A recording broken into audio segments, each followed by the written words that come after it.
Yesterday we talked about setting this thing up right, a bird's nest. Today we're going to look at techniques to making it catch fire.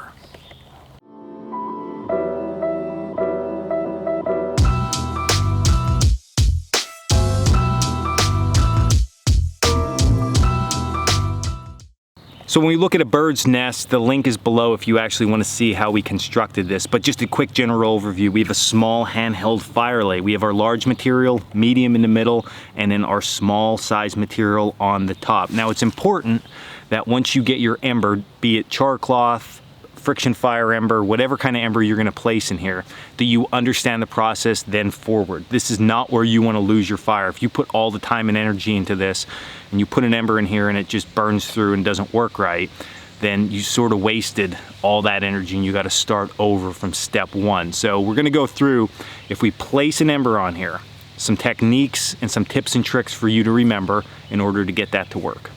Okay, so we're going to take our ember, okay, and we're going to place it right in that small material. Now, what's important is that we keep our hands on each side like this, okay? A lot of people close it off. The problem with that is as the heat is going through, it's going to hit our hands and then they end up dropping the bird's nest. It doesn't work out too well, okay? I'm also going to keep my hands in this fashion because I can then squeeze the bird's nest to trap that heat inside as needed. Now you can also see, as I'm doing all of these things, I'm praying that this works, all right? Keeping my hands side by side as if you were praying, okay? I'm squeezing to give it that taco shape to trap the heat, and I'm also lifting it up because we know heat rises. So I don't want to blow down, I want to lift it up. The last thing I want to take into consideration is if there's a wind. If the wind was blowing from my back to the front, I would go in this direction because the wind's going to help heat that up. Okay, we're adding oxygen to it. If it was the other way, I would turn. So in my case, no wind today. We're very, very light wind, so we don't have to worry too much about it. What I'm going to do is I'm going to start to blow oxygen through. Now, we don't want to be too close. We don't want to spit on the thing. We don't want to be too far back. We're just getting a nice, easy flow of oxygen into this bird's nest. All right, so as I blow on this, what I'm doing is squeezing my taco in.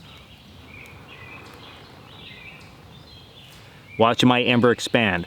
When I see the ember starting to catch that small, very fine material, I'm going to increase the amount of oxygen.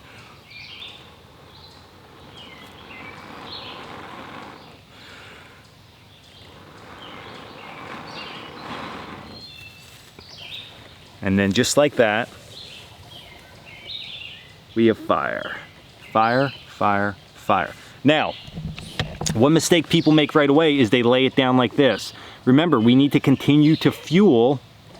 We need to continue to fuel this, okay? So what I would ultimately want to do is place it this way into the fire lay. Let me get this adjusted. I'd want to place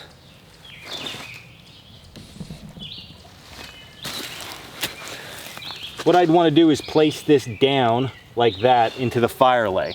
What that's going to do at this point is allow that flame to burn up through all that material. All right, so you see now at this point, that small stuff ignited, the medium stuff burnt, that large stuff is burning nice now. So that didn't go out super quickly. We have a nice burn time here that if I needed to start placing my small sticks in here, I can, and I would build my fire lay from here. So we have our open flame source now, small material, once that's ignited, normal fire lay that we would build in any other condition. So I hope that helps a lot of people out when it comes to that process itself of blowing it to flame. Listen, it's very, very simple to go and get super dry grass or super dry material, put a big hunk of char cloth inside there, and then just hammer it with air. It's gonna ignite. What becomes more difficult is as the environment changes and the wintertime comes on and stuff is damp, or it's just got done raining, or your ember is very, very small, or you don't have a lot of char cloth and you need to make it still work. That's when all these things come into play. So if you're going out and you're practicing and you have mastered just putting that char cloth in whatever you can gather and just blowing it to flame, it's time to start working to that next level of excellence. And that next level is less char cloth or finer embers in a more perfect bird's nest. And then at that point, you're starting to hone that skill more and more. And then once you get that down, then you can go back to just slamming char cloth in and just blowing stuff to flame. So definitely give more thought and more process to this technique. It's gonna help you out tremendously. This was Dan Wollack of Coalcracker Bushcraft. Sorry about the out of focus. If it was a little bit here or there, I was trying to get that bird's nest in focus for the most part. So it was either look at my face or look at the bird's nest, and bird's nest is better looking than me anyway. So hey, check us out at coalcrackerbushcraft.com. Until next video, stay in the woods, climb that ladder of excellence.